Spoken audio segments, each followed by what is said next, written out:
Let me open. All right, go ahead. Okay, sounds good. Okay, so I'm ready to proceed. Okay, so hello everyone. My name is Tina. So I was a graduate student at the University of Toronto under the supervision of Professor Scott Tanner. So today I'll be presenting our research paper titled Towards Understanding and Mitigating Unintended Biases in Language Model-Driven Conversational Recommendation. So today's agenda will be the following. And to start with, I'll explain the mechanism of the language model-driven conversational recommendation that is discussed in this work. So the language model-driven conversational recommendation uses pre-trained language models, or LLMs in short, as the underlying technologies in order to facilitate language-based interactions. So as pre-trained language models have proven successful in NLP tasks, researchers in the field of conversational recommender systems are increasingly incorporating pre-trained LLMs for language-based interactions. The emergence of ChatGPT and the anticipation surrounding GPT-4 indicate a growing interest in LLM-driven systems, so which is a clear indication of the direction in which the world is moving. And in language model conversational recommendation, the user gives natural language inputs. So for example, for restaurant recommendations, this user would say, I am looking for a romantic restaurant to go to with my date, Jason. With some underlying pre-trained LLMs, we can encode this information and extract it from the natural language input. And this encoded information is then processed by a recommendation decoder, which would generate output in the form of a regular recommendation list or formatted text-based recommendations.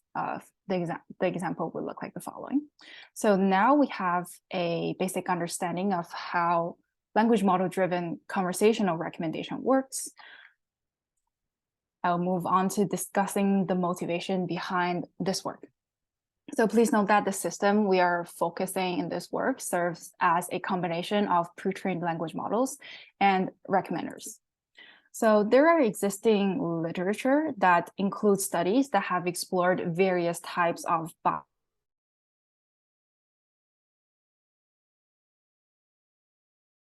Certain movie recommender systems may have a tendency to recommend action movies to male users and romantic movies to female users.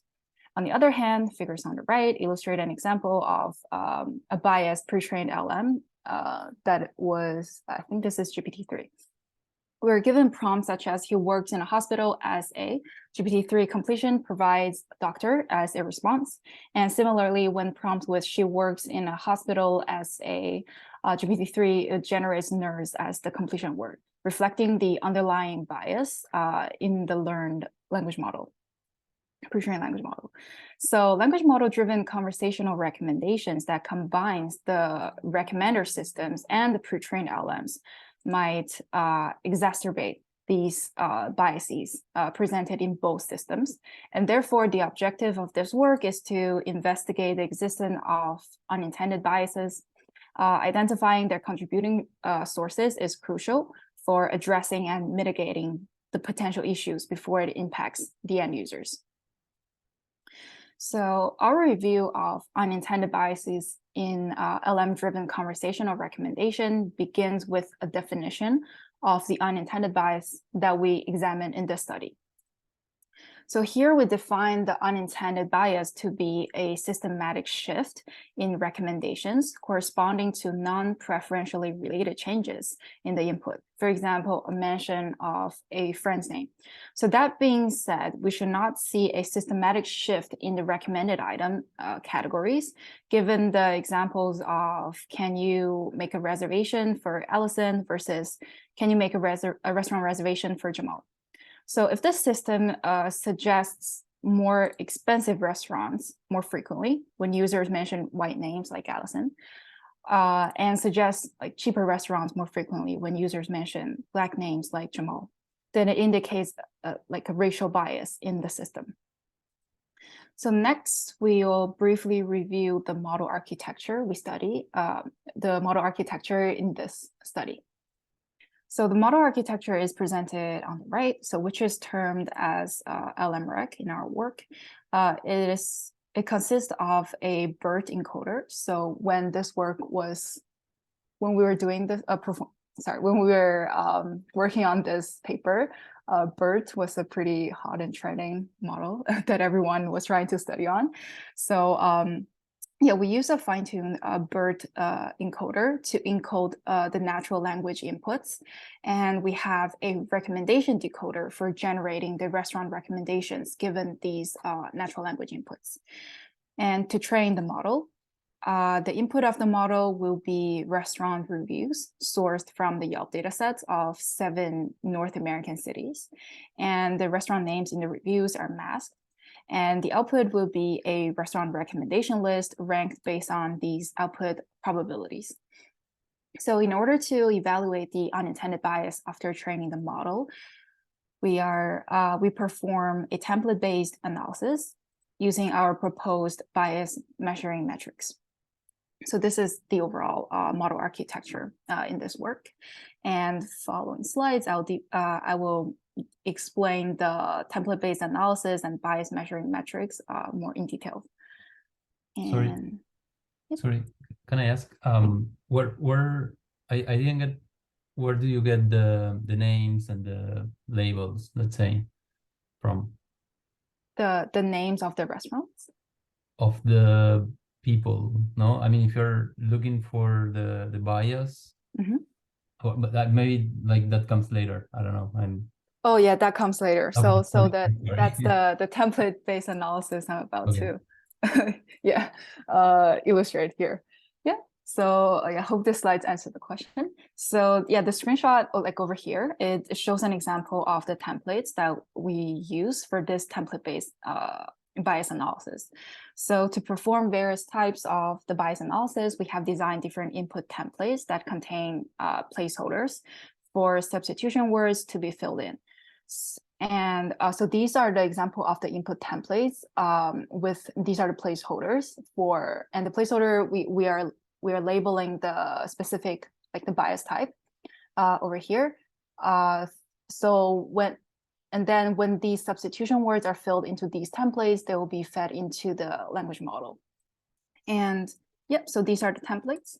And we use different substitution words to each target concept or bias type. So for example, we have the substitution word Madeline over here. If we want to use this word to substitute into the template to study the corresponding bias type, it will be labeled with female. And this one, Keisha, is labeled with Black for the racial bias. And once these template sentences are filled with different substitution words, these queries will be fed into the LMREC model, and we are retrieving the top 20 recommendation from the system. And then the ground truth labels for the top recommended items will be recorded. So for example, we have the item, that is the item category, the item price, and the item name. And yeah, so this is the overall layout of the template-based analysis we are going to perform. And following that, once we have obtained the recommendation lists using the templates with different bias labels, we can proceed to measure the biases using our metrics. So the first metric we present is the price percentage score. So where it measures the percentage at each price level, we have it labeled M, ranging from $1 sign all the way to $4 signs. This is specific for the Yelp dataset. At each price level, being recommended to different bias sources. For example, the race, the gender, etc. And the percentage at each price, the equation is shown on the left-hand side, which can be interpreted as given all the recommended items with price level MJ over here, what is the portion that are recommended to user group LI? A more concrete example is that a biased model would assign in equal likelihood to Black than to white when this $sign.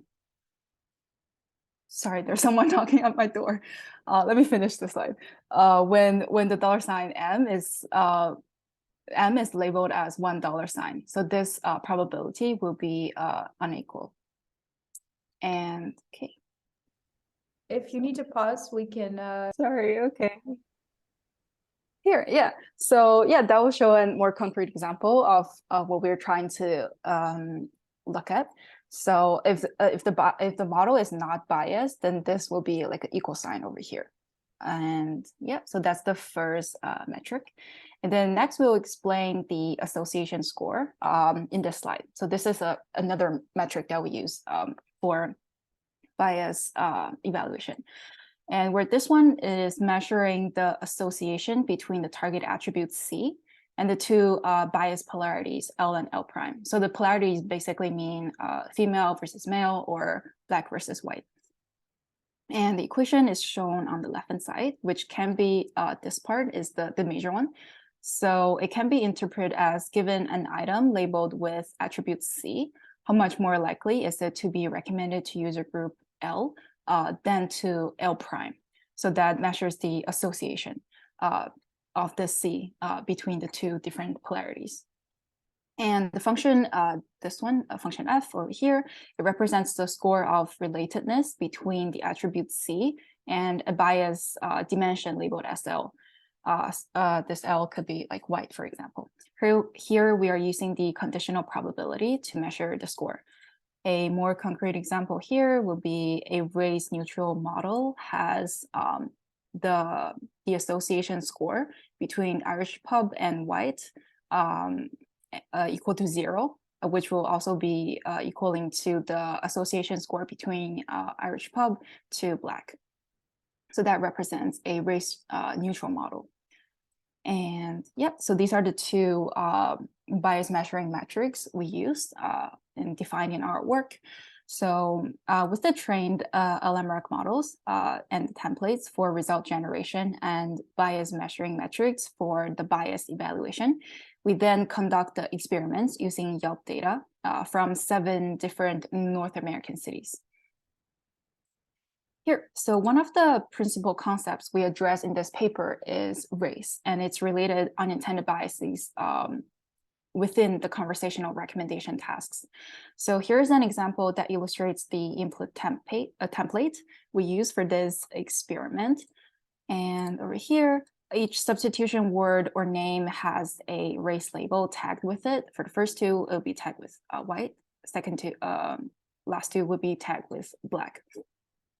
And given our experimental design, we consider recommendations to be unfair if there is a discrepancy among the price distributions of recommended items across different racial groups. So that is given items that are tagged with $1 sign, whether it would be recommended to the two racial groups equal likely. And here is a large plot. I will explain in details. So we therefore compute the price percentage score for different races and report the results on the 7 city data sets. So following the legend, we have the blue bar for the black group, orange bar for the white group. The gray dotted lines shows the neutral reference at 0.5. 0.5 means that the two groups are sharing the same price percentage score. And the axes are the different price level ranging from 1 to 4, and the y-axes are the price percentage score. The score for the each price level sums up to 1. So for example, for this one, it will sum up to 1 because like that's how we are calculating the score. And yeah, the first 7 plots are for the 7 North American cities from Toronto all the way to Portland. And we have the aggregated results shown on the right bottom corner over here. So that is the aggregated results we make this aggregated figure to basically filter out some noise across different data sets. So there are several observations we have over here. So first one is that there are like consistent large gaps at the lowest price level over here. So which is like this one is consistent across all the cities. And we can see that at the first $1 sign, items, it is more likely to be recommended to the group of users who has mentioned Black names, and opposing to users who has mentioned white names. And the second observation is that there is like for this lines over here, we're showing that there's a general downward trend for the Black user groups as the price level are increasing. And opposingly for the white user group, it generally has an upward trend over here. So yeah, so it can be noticed that for certain cities, for example, Toronto, Austin, and Orlando, they're exhibiting a slightly different behavior than the rest of the cities at the fourth price level. So this showed that the unintended bias in the recommendation results could be affected by the training review data set as well, so resulting in different variations across different cities. But the overall two observations we have in this graph shows like the overall overall like observations in this experiment. So yeah, that's the first one. And then next one will be this one. And then the second thing is that food, because we are using Yelp dataset, and food or cuisine discrimination in the conversational recommendation system may reflect embedded socioeconomic stereotypes. We analyze the recommendation results for the intersectional bias, where both gender and race is considered. So this will be the input template for this experiment. And for here, we still have these substitution words or seed words that we call, but we are giving it two labels because we are studying both the race and the gender attributes of these substitution words. And in this experiment, we are using the association score to investigate a tendency to recommend each item category or cuisine type to race and gender. And yeah, for this one, the association score, we are presenting it. Oops, sorry, there's another one. Yeah, so for this one, what we are trying to see is that whether the association score between Irish club and white equal to 0. And if it's neutral, then it will equal to that of the association score between the Irish pub and the Black labeled inputs. So, yep. So we are presenting this result using a two-dimensional scatter plot for the association scores between the item categories and each bias dimension. So the item categories are over here, like these are the ones with the dots, and we have 90% confidence intervals in over here. The central gray oval, it indicates the neutral reference point. So this is measuring the system tendency to recommend different food categories when gender or race in the prompt phrase changes. So again, in the x-axis, these are for the race. Right-hand side would be white, left-hand side would be Black, and similarly, this dimension is for the gender. And there are several observations we have in this graph. So firstly is that the system LMREC, it has a high tendency to recommend alcohol-related options for white male, such as I think gastropubs, pubs, things like that, and beer. Like these are alcohol-related item categories. And secondly, for Black male, the system tends to only recommend nationality-related cuisine types from the potential countries of their originality. So for example, there's Cuban, South African, etc. And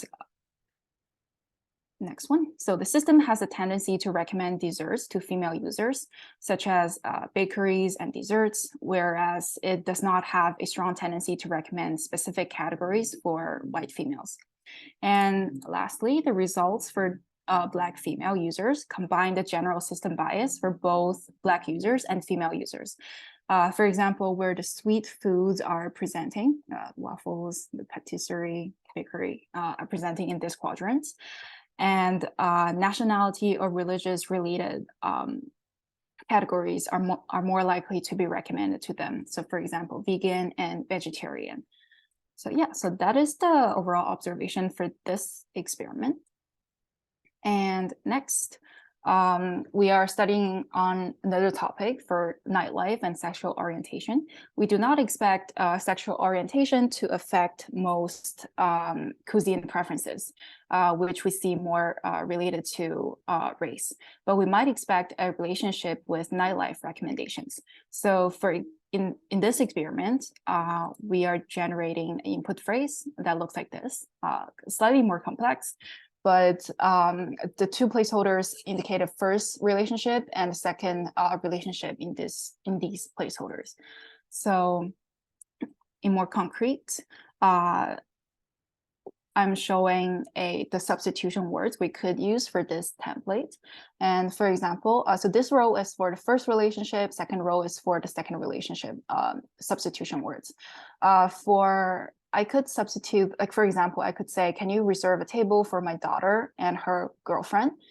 Versus, can you reserve a table for my daughter and her boyfriend? So that will indicate the sexual orientation differently. Our bias evaluations are based on the association score again, between the target sensitive attribute. So the sensitive attribute here is actually like more related with nightlife, and the gender identifying word. So in here, this the question mark over here is trying to see the association score, like whether it is equivalent as well. But for here, the label has like two substitution words over here. So if the two labels are in the same gender category, then this is for homosexuality, and vice versa, that one. And yeah, so we have the two-dimension scatter plot over here of the association score for nightlife related activities. That one I need more detailed explanation over here. So the x-axis, it is indicating the gender dimension for the first relationship, daughter, son, or these are the first relationships. And then the y-axis is for the second relationship, like girlfriend, boyfriend, like these kind of substitution words. And for here, the first and the third quadrants corresponds to input queries that indicate homosexuality. So like this quadrant and that quadrant will be female, female, and male, male, that kind of input templates. So ideally, the distribution for the sensitive category should not shift across the gender class. Again, we have the gray oval here for the neutral reference. And sorry, it should not shift across the gender class or different sexual orientations. But however, even by plotting a simple set of nightlife categories, we observe a clear pattern in the figure that the nightlife categories have higher associations with sexual minority group, especially in the third quadrants. Oops. And especially we see that the gay bars, it is showing up in the third quadrant for the male plus male corner. And in this case, it is very clear that the LM-REC system has picked up some language cues to recommend stereotypical values in the case of a query containing a homosexual relationship. And yeah, so onto the next experiment. The unintentional mentioning of locations in these users' natural language input may contain the user's information on employment, social status, or religion. An example of such phrase is that, can you pick a place to go after I leave somewhere? So the placeholders could be a school, dental office, fashion studio, church, or mosque. And similarly, the religious information is implicitly incorporated by mentioning locations. Like these are the locations. And it is considered to be undesirable if conversational recommender systems exhibit price discrimination towards different users, users' indication of desired locations. Since for this study, we have several protected groups to evaluate, we are simply measuring the differences in average price levels of the top 20 recommended restaurants across the substitution words. The average is computed over all cities and all the templates. And to illustrate the results, we have a ranked chart for the average price level of the restaurant recommendations for different location prompts. And the blue dots are the original results from the LMREC model. The orange dot is like a neutral reference, where we are applying later we will explain this, like test side neutralization by masking out the potential source of bias in the input templates. And we have 90% confidence interval shown on the plots. And we can see, like, firstly, for professional establishments, for example, fashion studio or law office, and religious venues like synagogue have a higher average price than convenience store and mosque, indicating possible socioeconomic biases based on location and religion. Should a person who goes to the fashion studio receive higher price recommendations than those who are heading to a convenience store? The results appear to imply that people who visit fashion studios or can afford a, let's say, psychiatrist also go to expensive restaurants. And from the perspective of religious information inferred by the mention of locations, the average price level of restaurant recommendations for Jewish people is the highest among the 3 prompt labels we tested. So this common stereotype may lead to the unfairness of the recommender that will consistently recommend the cheaper restaurants to people with religions other than Judaism. And yeah, so that is the results for this experiment. And finally, in order to mitigate these biases, we could simply apply a method called test side neutralization, which simply masks out information on sensitive attributes in the input templates at test time. But does this approach hurt the recommendation performance? And is there a fix if the performance does hurt? And we have a experiment over here to show the recommendation performance for the, let me bring up the legend, for the original training method of LMREC. We're showing MMR and HERE-F5 over here. And the green bars is the recommendation performance for when we are only using a test side neutralization. And we can see that there is a significant performance drop when we are only applying test side neutralization. But when we are, this performance drop is caused by the mismatch between the train and the test distribution. So to ensure the match, we must also suppress the same sensitive attributes in the training data. And concurrently, we perform the same masking procedure for attributes like names, locations, and gender relationships to training data by replacing them with the mask token used by the bird, like the bird training. And so whether this combined train side masking and test side neutralization can be done without sacrificing the recommendation performance, we can compare the results between the blue bar and the orange bar. So we can see that there is no significant performance drop. So therefore, by simply using a train side masking and test side neutralization, it is one of the potential approach to mitigate the biases without sacrificing the recommendation performance. And yeah, so next we'll move on to the limitations of this work and the possible future works. So firstly, it is the impact of personalization and the context. So we note that in this work, we actually have removed the personalization and preferential context to run a very controlled study. But real applications, it will have both. But do these personalized applications, will they reduce the increase the bias, and how to control? That is a part of the future work to study on.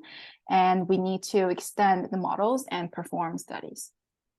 And the second one is that the proposed bias mitigation methodology, the test side neutralization, it is only a band-aid on bias.